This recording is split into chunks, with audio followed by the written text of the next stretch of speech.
Hello అండి, అందరికీ hi. మన ఛానల్లో 1000 రీచ్ అయ్యిందండి. ప్రతి ఒక్కరు కూడా ఇంతలా సపోర్ట్ చేస్తున్న ప్రతి ఒక్కరు కూడా థ్యాంక్ యూ సో మచ్ అండి. నన్ను మీ ఇంట్లో ఒక ఫ్యామిలీ మెంబర్లా అనుకుని ఇంతలా సపోర్ట్ చేస్తున్న వాళ్ళందరికీ థ్యాంక్ యూ. హలో అండి, అందరికీ హాయ్. అందరూ బాగున్నారండి? నేను చాలా బాగున్నాను. ఇక్కడ మీకు సిల్వర్ కుక్కర్ క్లీన్ చేసే విధానం చూపిస్తున్నానండి. ఎందుకంటే సిల్వర్ కుక్కర్ మనం వంట చేసిన తర్వాత అలా స్టవ్ మీద వదిలేస్తున్న నుంచి ఆ నూనె చుక్కలు కూడా పడి జిడ్డుగా బాగా తయారైపోతుంది కదండి. అది ఎలా క్లీన్ చేయాలి ఏంటన్నది మీకు ఇక్కడ వివరంగా క్లియర్గా చూపిస్తున్నాను. ఒకసారి చూసేయండి. మీరు వీడియో పూర్తిరాక చూస్తేనే కదండి అర్థమవుతుంది. అలాగే చూసి వెళ్ళిపోవద్దండి. చిన్న లైక్ కామెంట్ ఇవ్వండి. ఇంకా నాకు వీడియోలు చేయాలని అనిపిస్తుంది. ఇక్కడ కిటికీలోంచి ఎండ పడుతున్న వాళ్ళంచి వంటగదిలోకి ఇక్కడ కుక్కర్ అయితే క్లియర్గా కనిపిస్తుంది లేదండి. ఇది పక్కన పెట్టేసి కుక్కర్ మీకు క్లియర్గా చూపిస్తానండి. ఇక్కడ చూసారు కదా ఎలా జిడ్డుగా ఎలాగైపోయింది అన్నదండి. ఇది 4 డేస్కి అలాగే అయిపోతుందండి. ఎందుకంటే వంట చేసిన వెంటనే స్టవ్ పక్కనే పెట్టేస్తున్నాం అలా అయిపోతుంది. ఇప్పుడు దీన్ని క్లీన్ చేసుకునే విధానం అయితే మీకు చూపిస్తున్నానండి. ఏమీ లేదండి, ముందు మనం స్టవ్ ఆన్ చేసుకునేది మనం స్టవ్ మీద కుక్కర్ పెట్టుకోవాలండి. దాంట్లో కొంచెం వాటర్ వేసుకుని పెట్టుకోవాలండి. ఇక్కడైతేనే చెప్పు కాదండి, ఒక్క నిమిషం అయితే సరిపోతుంది. చూడండి, కొంచెం గోరెచ్చగా అయితే చాలండి. అది తీసేసి పక్కన పెట్టేసుకునండి.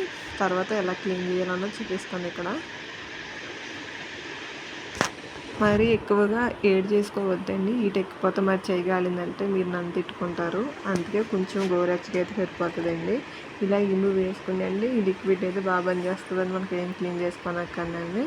ఈ స్టీల్ పీస్ పెట్టుకునండి, క్లీన్ చేస్తాయండి. కొంచెం నీళ్ళు వేసుకునండి, బాగా క్లీన్ అయిపోతుందండి. ఇక్కడ ఒక చేతితో మనం చదువుతుండేదండి. ఫోన్ పక్కన పెట్టి క్లీన్ చేసుకున్నామంటే 5 నిమిషాలు అయితే క్లీన్ అయిపోతుందండి. నేనైతే ఇంకా ఇక్కడ అవుతుందని ఫోన్ అయితే పక్కన పెట్టేసానండి. 2 చేతులతో పెట్టుకుని క్లీన్ చేసేస్తున్నానండి ఇక్కడైతే.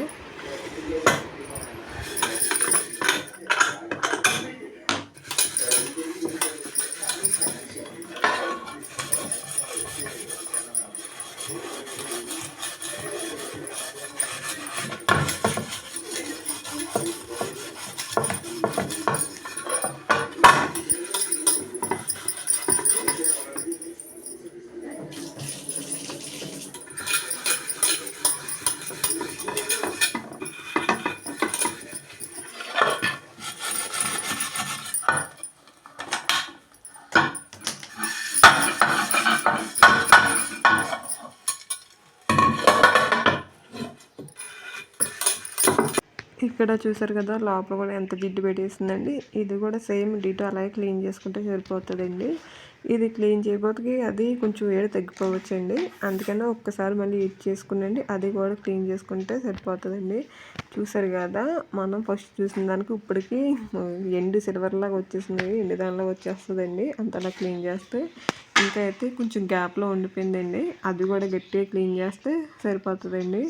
చాలా సింపుల్గా చాలా స్పీడ్గా అయితే వచ్చేస్తుందండి. పెద్ద ఏమీ మరీ కష్టపడక్కర్లేదండి. ఇక్కడ చాలా నీట్గా వచ్చిందండి. ఇప్పుడైతే పెద్దదాన్ని పెట్టుకుందామండి ఈసారి. ఇదేంటి అసలేంది, ఇది కూడా తోమేస్తాయండి. ఇది చాలా జిడ్డు పెట్టేస్తుందండి. అందుకే కుక్కర్ స్మెల్ రాకుండా దాంట్లో అయితే నిమ్మకాయలు వేస్తాం అన్నమాట అండి. మనకి